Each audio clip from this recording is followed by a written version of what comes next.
ፊሽካው ሊነፋ ነው። ምርጫውን እንቅደም። ፊሽካው ሊነፋ ጥቂት ጊዜያት ብቻ ቀርተውታል። ድብቅ የጦርነት ቅስቀሳ ስልቶች እየተጋለጡ ነው። ህወሓት በከባድ ድፍረት ተገልጿል። ከፍተኛ ጀነራሉ ከባድ መልስን ይዘው አደባባይ ወጥተዋል። ሰላም ጤና ይስጥልን። በመላው ክፍለ ዓለማት የምትገኙ የዴ ታርጌት ኒውስ ቤተሰቦቻችን በያላችሁበት የዓለም ስፍራ ሁሉ ሰላማችሁ ይብዛልን እያልን እነሆ ለቻናላችን አዲስ ከሆናችሁ ቻናላችንን ሰብስክራይብ በማድረግ ቤተሰብ እንድትሆኑን በተጨማሪም የደወል ምልክቷን በመንካት ዘላቂ ቤተሰብነትን ከኛ ጋር እንድትመሰርቱ እንዲሁም በየዕለቱ የምንለቃቸውን ቪዲዮዎችን ከወደዳችሁ ላይክ እና ሼር እንድታደርጉልን እየጠየቅን ወደ መረጃዎቹ እናመራለን። መልካም ቆይታ።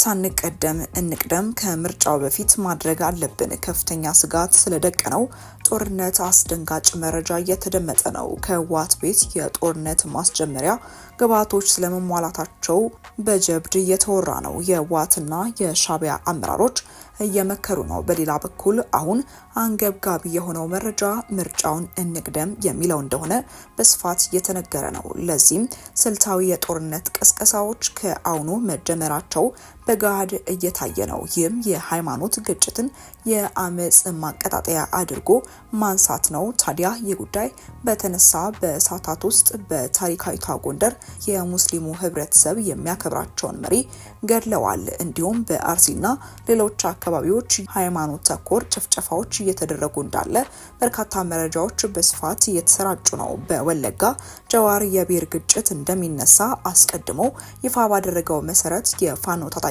ንጹሃንን መግደላቸው ይፋ ሆኗል። ከአካባቢውም በርካቶች ስለመፈናቀላቸው የመረጃ ምንጮቻችን የገለጹ ሲሆን እናም ፖለቲከኛ ጀዋር አስቀድሞ የእልቂት እንደሚፈጸም ከገለጸ በኋላ ነገሩን መንግስት ያጣራ ብሎ የነበረ ሲሆን ታዲያ ይህንን ተከትሎ አሁን ላይ እየተቀሰቀሱ ስላሉ አስደንጋጭ ግጭቶች ጀዋር የሚያውቀው ነገር አለ የሚሉ ክሳዊ መረጃዎችም እየተደመጡ ነው። እነ ጀዋር ኢትዮጵያ የሱዳን ፈጣን ኃይሎችን እየረዳች ነው በሚል ከሱዳን ከግብጽና ከሻዕቢያ ጋር ተመሳሳይ አቋም ስለመያዛቸው ይነገራል። አሁን በትግራይ እየሆነ ያለው ልክ የዛኔ 2014 ላይ ሁለተኛ ዙር ጦርነት ሊጀመር ሰሞን የነበረው አይነት ድባብ ነው። እዚያ ላይ የተጨመረው የሻዕቢያና የፋኖ ኃይሎች በጦርነቱ መቀላቀላቸው ነው። በተጨማሪ የግብጽም ጠጋ ማለት ሌላኛው አሳሳቢ ጉዳይ ነው። በትግራይ አሁን ላይ ለጦርነት ዝግጅቱ የማይደረግ የለም። ምሽግ ይቆፈራል፣ የጦር ካሚዮኖች ይሯሯጣሉ፣ መሳሪያ ይጓጓዛል፣ ወታደሮች ይመረቃሉ፣ ስብሰባዎች፣ የድጋፍ ሰልፎች፣ ቅስቀሳዎች በሶና ቆሎ መቋጠሩ እጅግ ተጧጡፏል። ህወሓት በአንድም ይሁን በሌላ መልኩ የጦርነት ዝግጅቱን ያጠናቀቀ ይመስላል። እናም ድንገት ጦርነት ውስጥ ገባ እንዳይባል የጦርነት ግብዓቶችን እያሟላ ነው።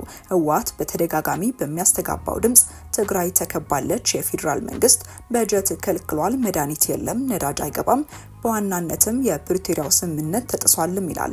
ነገር ግን ሌሎች ስምምነቱን የጣሰው ህወሓት እንደሆነ ያተታሉ። እናም ህወሓት ለዓለም አቀፍ ተቋማት በተደጋጋሚ ደብዳቤ እየላከ ነው። በሌላ በኩል ደግሞ ቡድኑ በጠረጴዛ ዙሪያ የመነጋገር ፍላጎት እንዳለ ያሳያል። ይህም የተጣረሰ አካሄድም አስብሎታል። በትግራይ በ2018 ምርጫ አይደረግም የሚለው የቡድኑ አቋም ነው። ቡድኑ እኚህንና ሌሎች ነገሮችን ማለቱ ኋላ ላይ ጦርነቱን ተገድጄ ጀመርኩት ለማለት ነው የሚሉ ሀሳቦችን በስፋት እየተደመጡ ነው። ህወሓት አሁን ላይ ያደረጋቸው ያላቸው ነገሮች ሁሉ ከዚህ ቀደም ጦርነቱ ሊጀመር ሰሞን ሲያደርጋቸው የነበሩ ነገሮች እንደሆኑ ምስክርነቶች እየተደመጡ ነው። የዝውውሩ የጭነትና የምሽጉ ጉዳይ ከታሰበው በላይ ተጧጥፏል ሲሉ ጉዳዩን በቅርበት የሚያውቁ ይናገራሉ። ህወሓት አሁን የሚያሰማቸው ድምጾች ወደ ጦርነት ለመግባት በቂ ምክንያት እንዳለው ለማሳየት ነው እየተባለ ያለ ሲሆን ጦርነት በበር ላይ ነው፣ ፊሽካው ሊነፋም ተቃርቧል። በአንድ በኩል የውይይት ፍላጎት እንዳላቸው ማሳየት፣ በሌላ በኩል ደግሞ የጦርነት ዝግጅት የአሁን ላይ ቡድኑ ያለበት ሁኔታ ነው የሚሉ የትንታኔ መረጃዎች እየወጡ የሚገኝ ሲሆን ቡድኑ የትግራይ ህዝብ ጦርነት እንደሰለቸው በተደጋጋሚ ይናገራል። ያም ሆኖ የጦርነት ዝግጅቱን አላቆመም። ከፍተኛ አመራሮች በድብቅ ስብሰባዎችን እያደረጉ እንዳለ መረጃዎች እየወጡ የሚገኝ ሲሆን ለጦርነት ዝግጅት ላይ እንዳሉም የጀነራሉ ማብራሪያ ከከባድ ዛቻ ጋር ተዳምሮም ተደምጧል። ከፍተኛ ጀነራሉም እንዲህ ሲሉም ተደምጠዋል። የትግራይ ሰራዊት የጸረ ድሮን ቴክኖሎጂን ጨምሮ በርካታ ስትራቴጂካዊ መሳሪያዎችን እንደታጠቀ የትግራይ ሰራዊት ከፍተኛ አዛዥ የሆኑት ብርጌድ ጀነራል ምግበይ ኃይለ ይፋ አድርገዋል።